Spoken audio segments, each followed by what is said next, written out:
Last season, Stephen Curry broke the NBA all-time three-point record. Klay Thompson returned to the court after 941 days due to 2 severe leg injuries. Jordan Poole and Andrew Wiggins emerged as rising stars, and the Golden State Warriors won their 4th title in the last 8 seasons. Unfortunately, all of this is in the past now, and the Warriors suddenly find themselves with their backs against the wall in the early stages of the 2022-23 NBA season. Although it is too early to start panicking about this squad, as there is still a lot of basketball to be played this season, the Warriors' early season troubles in the first few weeks of the new season are exceptionally noticeable. The team has changed significantly in the 5 months since they won the 2022 NBA Finals. They've lost several key veteran players in free agency. Assistant coach Mike Brown went on to become the Sacramento Kings' new head coach, and the Warriors' primary focus has been on incorporating their young guys into the rotation. Every time Golden State is on the road, teams throughout the NBA have something to prove, which is highly evident, especially given the problems the Warriors are facing being away from their home court. After winning another championship, the defending champs have started the season poorly, with their defense currently ranking 4th worst in the NBA. Many big teams struggle to get going at the start of this season, but the Warriors stand out among the surprises. While maybe some of that is due to championship hangover, most of this is due to personnel issues, as the team is currently allocating minutes to players who may not be ready for the spotlight. As a result, the Warriors have started the season quite poorly, and at the time of this video, they haven't won on the road. The Warriors have made history in a way they never expected, becoming the first team in NBA history to start 0-6 on the road after winning a title the previous year.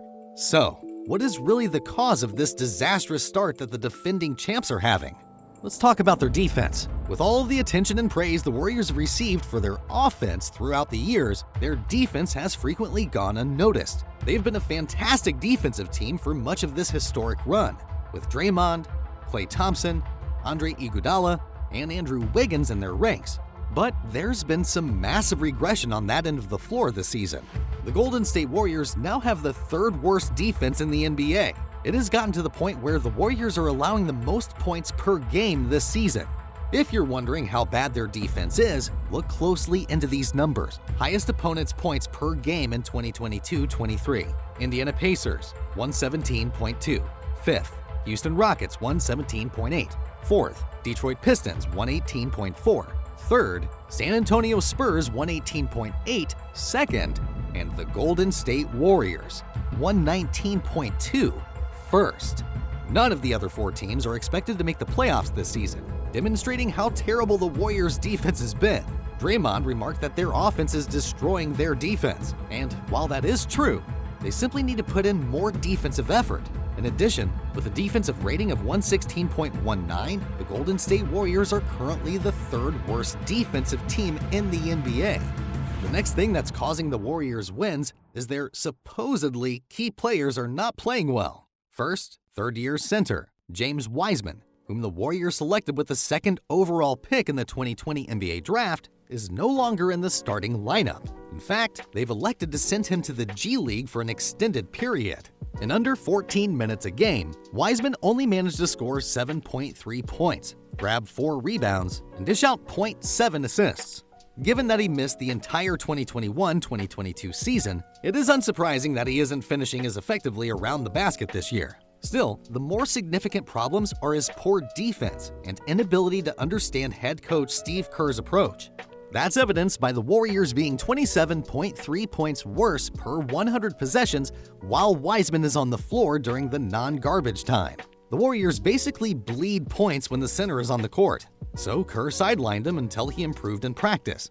Aside from the Wiseman thing, another issue for Golden State is that offseason newcomers JaMychal Green and Dante DiVincenzo hadn't replaced the production lost when Otto Porter Jr., Gary Payton II, and Nemanja Bjelica all left. Green has been demoted to the bench, while DiVincenzo is recovering from an injury and hasn't been as productive as the front office had hoped. The next underperforming player for the Warriors is Klay Thompson.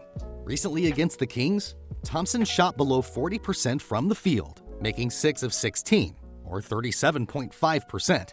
Yet again, although he did hit 5 triples on 13 attempts, on the season, The 32-year-old shooting guard is shooting 35.1% from the field overall, 33% from threes. These are way below his career averages, and his true shooting percentage, which factors in three-point and free throw efficiency, is at a dismal 46.7%, the third worst among qualified players. Just by looking into his shot chart this season, you already know there's something wrong. Amidst Thompson's struggles, he recently wrote, "My belief is stronger than your doubt. I promise you it's coming. And when it does, the floodgates will open." The four-time NBA champion wrote on his Instagram story, "This season, Thompson is averaging 14.7 points, 3.4 rebounds, and 2.5 assists in 28.5 minutes per game. He's had a rough start, particularly in terms of efficiency. History has demonstrated that underestimating the Golden State Warriors is a bad idea. Despite a rocky start, Golden State has the tools to gel fast. If that happens, it could be bad news for the rest of the NBA." Oh, and before I forget, even Jordan Poole, who signed a sizable long-term deal extension last month, isn't doing well. Poole is producing the worst net rating of his career at -8.8. The last time he approached that -8 mark was during his rookie season. In addition, Poole is shooting 31% from three so far this season. And aside from the inefficiency, he is also a liability defensively when not sharing the court with stronger defenders. Considering Poole upped his steals per game this season, averaging 1.2 steals per game, he's still making bad decisions when it comes to defense. To give a better breakdown of Poole's defense, here's a clip of his defense against their previous opponent, the Sacramento Kings, where Poole inexplicably makes his way into the center of the free throw line to assist on Harrison Barnes' paint drive. This wasn't necessary, as Kuminga was perfectly positioned to stop Barnes from getting any farther. Herter is now free to move around on the slot after Poole moved too far into the paint. In addition, teams have discovered ways to take advantage of Poole anytime he's on the court, challenging both his ability to defend the point of attack and his screen reading skills by putting him through a series of screens. Poole hasn't demonstrated the necessary technical capabilities to find his way around screens. Off-ball defense has been a learning experience for the entire squad, not just Poole.